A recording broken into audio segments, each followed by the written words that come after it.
Xudo xolasa kapat tushur. Lasetti 1.8 avtomashinamizni oldi urilganda birdan jintira qilib taqlab chiqsa, qancha kuch haqida chiroyli video qilib berganmiz. Xudo xolasa yana bir qator qilib beramiz. Bu kirlamizlar hamma narsani narxini tutib ketamiz. Mana ko'ryapsiz, podgonka jarayonida bu tarafni sal chiqardi ekan, chiqarib art qilamiz. Shuni podgonka qilib terib olyapmiz. Demak, ikkita kirlamiz 400 mingdan 800 ming, oldi kapatimiz 1 million 100 ming. Mana bu Xitoy Amerikanki 700 ming so'm, original farq qo'yaman desa 1 million 400 ming. Original Amerikanki qo'yaman desa 3 million 200 ming. Oldi firimiz 520 ming so'mligi bor, 300 mingligi bor. Hop 480 minglik bor. Shol bu fir bor. Abli hisobkamiz 300 ming so'm turadi. Hop, endi buni tagida shivillari, mayda chudasi, yana mana bu braket qo'shchalari, mayda chudasiga o'xsha yana bir grubi 500 ming hisoblagan taqdirimizda ikkita mana bu Bakoy Xitoy 400 ming so'm, originali 2 million 100 ming so'm, patarginali 1 million 200 ming so'm, ana shu holat 3 xil, 4 xil o'ynasi bor.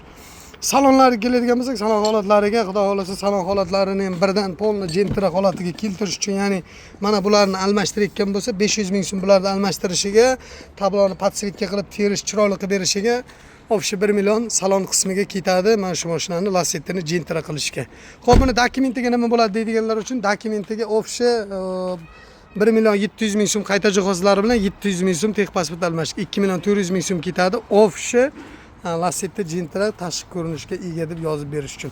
Biz kuzatib boring, xudo xolasa shu mashinamiz idealni holatda qilib, jentira qilib, plus mana bu orqa bagaji reaksiya berib ketgan ekan. Mana temirigacha chiqarib, xudo xolasa boshqatdan kraska qilishga harakat qilyapmiz. Buni kirlomiz ham oldin kraska qilgan, reaksiya berib ketgan, ya'ni gullab ketgan. Ana shu gullarni yo'q qilib, shu zadni kirlo, zadni bagaji plus mana shu oldi qismiga qancha mehnat haqqi bo'lishini hisobini chiqarib ketamiz. Bu oldini Lasetti'ni jentira qiladiganlarga mehnat haqqi qancha bo'ladi deydiganlarga 4 million so'm bilan Lasetti'ni yurib kelgan holatda jentira qilib beramiz. Agar mabodo oldi urilgan bo'lsa, urilganiga qarab narx qo'shilib ketadi.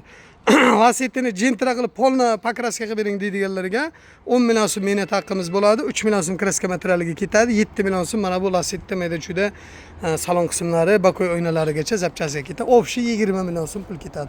Biz kuzatib boring, siz Jalolov servis kanaliga o'tyapsiz.